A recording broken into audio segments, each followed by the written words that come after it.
Ancestors' history, mum, dad and grandparents.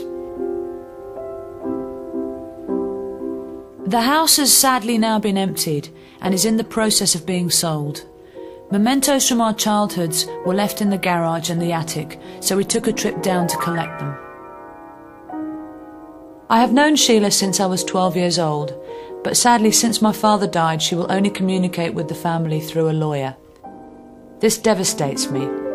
If we can resolve this situation, we can concentrate on what's important, which is to celebrate this great man's life and work. Dug up a million nose, an archaeological dig.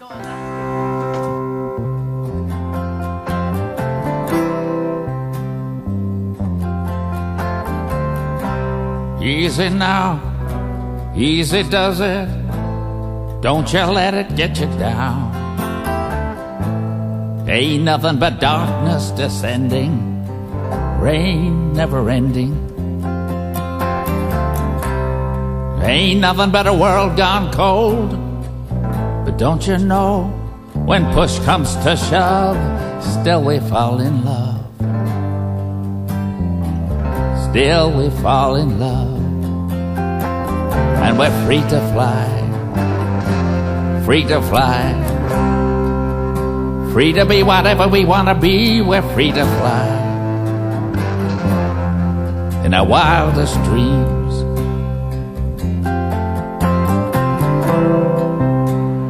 Spike had an ability to see inside people. He could feel people's pain, he could feel animal pain, and he was aware that plant life suffers too. He imagined a world where everything living gets a good, fair chance of life. Now, it is very, very steep. Good. I mean, we've got secret passages down here. Come on, let's do it. Really? Yeah. Oh, there we go. Great. Oh, yes, that's it. We're getting close. Okay. Right. Hurry up, step about. Ooh. Right. Finchley Society Archive. This is the archive Room. room. We're the lucky ones because we've got the window. The lovely lady, Jean Scott. Jean Scott. May I look in this folder? Doing his archaeological bit, you know. Yeah, absolutely. Well, I mean, he saved Hawthorne Dean. yes, he saved a lot of buildings. And It was wonderful for the Finchley Society to have somebody who was so fantastic. yeah, You know, well, and had the energy and the ability to sort of push forward. it's always been the quiet backstreet citizen who has moulded this island, not the politician, not the soldier, nor the scientist. Knowing this, I have every faith in our future. And for a man who suffered depression, that was what motivated his entire world. Yeah. He could make a difference. Yeah. He was a prolific writer of letters, wasn't he? He did have Absolutely, someone to do. I mean, absolutely. these files and everything, Yes. they're full of, and this is just one project that he was involved in. And funny with it, you know, really. Oh, wonderfully funny. That's what Wonderful. buoyant, made everyone buoyant. It was a Yeah. joy to open his letters, Yeah. always. Meanwhile, in his Barnet home, the former goon said he was not so much interested in politics as helping to make the world a better place to live in. Yeah.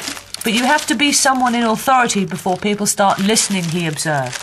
I'm concerned about the environment in general. I want cleaner air, cleaner rivers, in short, a cleaner world. Oh, I love this.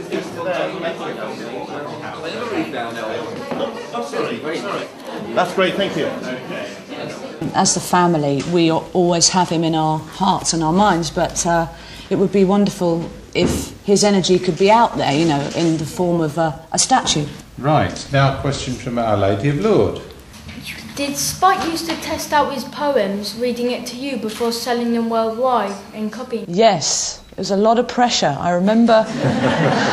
That's a brilliant question. I remember that very clearly. He'd say, "Come on, come up to my room. I've got some new poems for you. You know, I want to read them to you. See how you know." He wanted to see my reaction or anyone's reaction.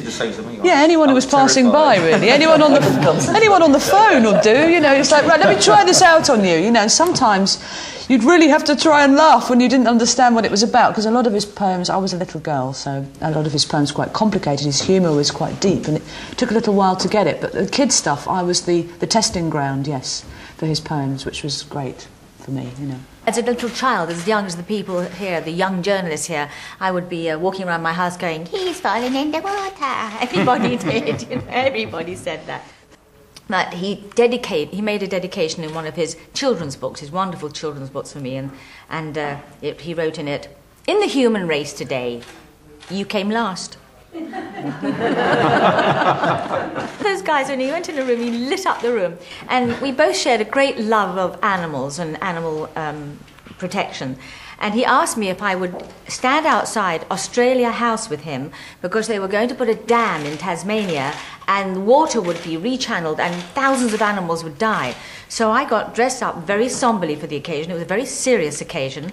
And I arrived outside Australia House. He turned up in a huge hat with all these hundreds of corks hanging off of it and a guitar singing silly songs. Today's Australia Day. We're outside Australia House. They're about to have a soiree here. We thought it might be an apt time to say something pertinent about the flooding of the dam. Somebody once said about comedians, I think it's probably sadly true, he said that when they die, all they leave is the echo of forgotten laughter. I think in Spike's case, I think the ripples go further than that. He'd be remembered for a lot more than the echo of forgotten laughter. He was a significant man. When your friends forsake you and you can't find romance, jump into a dustbin and die. Throw out all that rubbish, show them you don't care. When they come to empty it won't be there. When you've got no trousers with ragged underpants, just leap into that dustbin and die.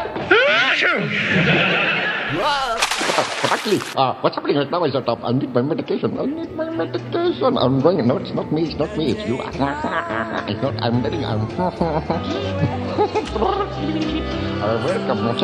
Stop clapping. You're making my get all those voices out of my head. Go away. Your wings and fly away. Fly away, my dear. Pretend there is no yesterday. But if you hear me sigh, turn and say one little more goodbye.